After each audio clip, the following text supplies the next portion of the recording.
Hello everyone. आज हम एक छोटा सा कॉन्सेप्ट डिस्कस करेंगे that is called utilisation of funds.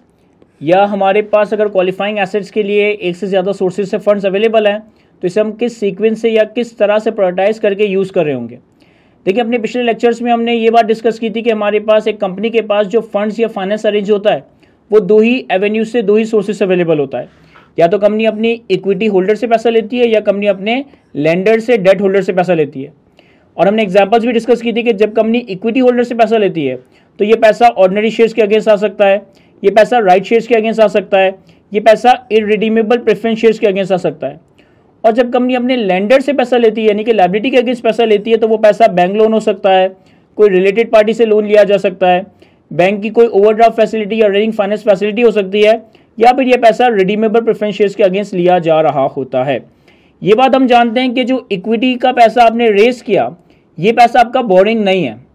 और लायबिलिटी का जो पैसा आपने रेस किया यानी कि लायबिलिटी के अगेंस्ट जो पैसा इकट्ठा किया ये आपकी बोरिंग्स हैं, और लायबिलिटी पे जो आपकी बोरिंग कॉस्ट आएगी ये आपकी बोरिंग कॉस्ट IAS 23 में as a qualifying asset capitalised हो रही होगी। फिर हम बोरिंग में डिस्कस करते हैं कि बोरिंग कैन बी आदर जनरल बोरिंग और इट कैन बी आदर स्पेसिफिक बोरिंग।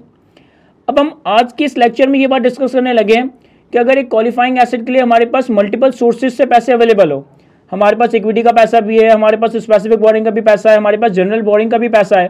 तो हम कौन सा पैसा पहले इस्तेमाल करेंगे, कौन सा पैसा बाद में इस्तेमाल करेंगे, या फंड्स की जो यूटिलाइजेशन होगी उनकी सीक्वेंस या उनकी प्रायोरिटी क्या होगी। तो सर बिल्कुल लॉजिकल या सिंपल सी बात है कि अगर मैं आपसे पूछूं कि अगर आपके पास कुछ पैसा अपना रखा हुआ है यानी कि इक्विटी का पैसा रखा हुआ है, कुछ पैसा आपने स्पेसिफिकली क्वालिफाइंग एसेट के लिए लिया है और कुछ पैसा आपकी जनरल बोरिंग है, तो आप एज अ बिजनेसमैन, आप एज अ इंटेलेक्चुअल बिजनेसमैन अगर क्वालिफाइंग एसेट बनाते हो तो पहले कौन सा पैसा इस्तेमाल करोगे, बाद में कौन सा पैसा इस्तेमाल करोगे और तीसरे नंबर पे कौन सा पैसा इस्तेमाल करोगे। ऑब्वियसली आपका और हम सबका आंसर ये होगा कि सर अगर हम कोई एसेट बना रहे हैं और हमारे पास अपने ही पैसे रखे हुए हैं यानी कि इक्विटी के पैसे रखे हुए हैं तो हमारी पहली प्रायोरिटी ये होगी कि हम अपने इक्विटी के पैसे को इस्तेमाल करें। इन केस कि इक्विटी के पैसे खत्म हो जाएं या इक्विटी के पैसे हमारे पास ना हो तो फिर हम वो पैसे इस्तेमाल करेंगे जो कि स्पेसिफिकली हमने क्वालिफाइंग एसेट के लिए लिया। और अगर स्पेसिफिक बोरिंग के पैसे ना हो या स्पेसिफिक बोरिंग के पैसे खत्म हो जाए तब जाकर नौबत आएगी कि हम जनरल बोरिंग के पैसे इस्तेमाल कर रहे होंगे। तो जिस तरीके से आप सोच रहे हैं, जिस तरीके से एक इंटेलेक्चुअल बिजनेसमैन सोचता है वही आपने IAS 23 में भी अप्लाई करना है कि अगर आपको सिनेरियो ये दे दिया जाए कि भाई क्वालिफाइंग एसेट के लिए हमारे पास राइट शेयर्स का पैसा भी है, स्पेसिफिक बोरिंग भी है और जनरल बोरिंग भी है, तो ऑब्वियसली पहले मैं अपना पैसा का मतलब है कि पहले मैं इक्विटी की मद में जो मेरे पास पैसा है वो इस्तेमाल करूंगा।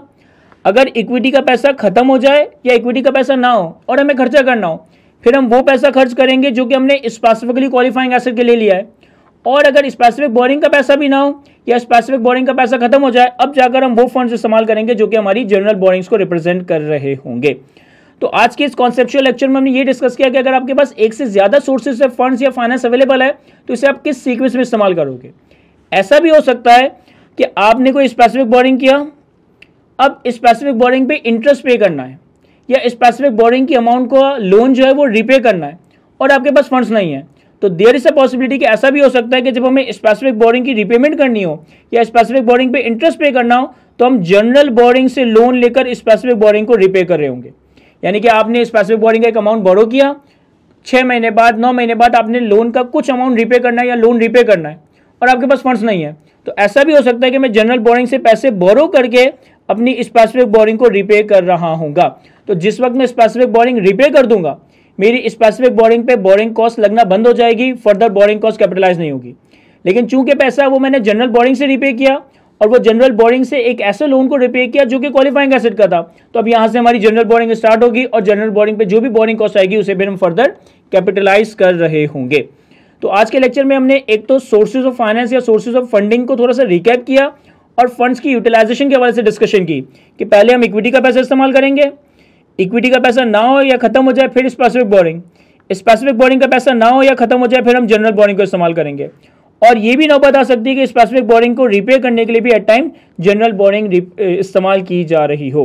तो आई होप कि इस कॉन्सेप्ट को मैं आपको अच्छे से डिलीवर कर सका हूं। आज की इस गुफ्तगू को यहीं तक रखते हैं। Thank you.